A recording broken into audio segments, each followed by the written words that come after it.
Welcome to Zwide Media. If you're new to this channel, please subscribe. Don't forget to like, comment and share. Here's a new video for today.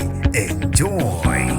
Umculi KaMaskand UKhuzani Mpungose usexolisile entsheni yesizwe sakwa Buthelezi ngevideo abonakala kuyo elingisa umntwana wakaphindangene inkosi uMangosuthu Buthelezi. Sanibona nginibingelele ngiphinde nginamukele kuphina kuphi elanibolo khona le video. Uma ngoqala isijona lelikhasi wamulekile igama lami usibonga konke wakandwando. Mothanda ke ungangibiza intatheli ka YouTube. Monga subscribe ngicela usubscribe uphinde ke ucindezele nebell khona upload YouTube ezokwazisa ngaso sonke isikhathi mangifaka ehamba phambili kanye nesematheni. UKhuzani Mpungose ke usekhethe ukuzithoba exolise entsheni yesizwe sakwa Buthelezi kanye ke nakubaba uMangosuthu Buthelezi ngevideo ke esisabalele enkundleni zokuxhumana la ebelingisa khona ke ubaba uMangosuthu ngenkathi ke ekhuza emhlanganweni okwabiwa kwamafa esigodlweni kwakhangela amankengane owawuka Nongoma. Kanti ke uKhuzani ke exolisa utheke ubengazi ukuthi useyona ngokulingisa uButhelezi kule video esabalele njengoba ke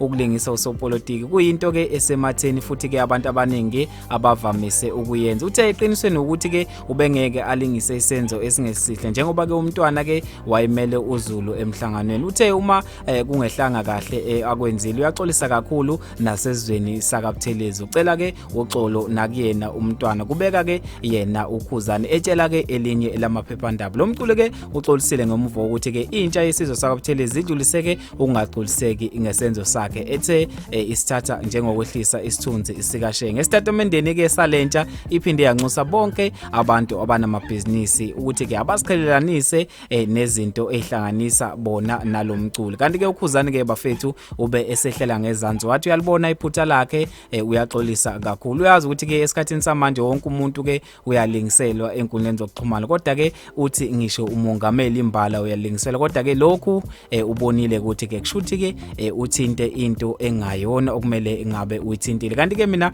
ngizothanda ukuzwa uvo lakho ukuthi ke ngabe sihle yini noma sikho sihle lesenzo esithe senziwa uKhuzani ukuthi ke abone iphutha lakhe bese eyazisilisa. Mina njengentatheli ka YouTube bafethu sengiyaphela khona la sivele ke sihlangane evideni elandelayo ngaso futhi ke isikhathi esifanayo.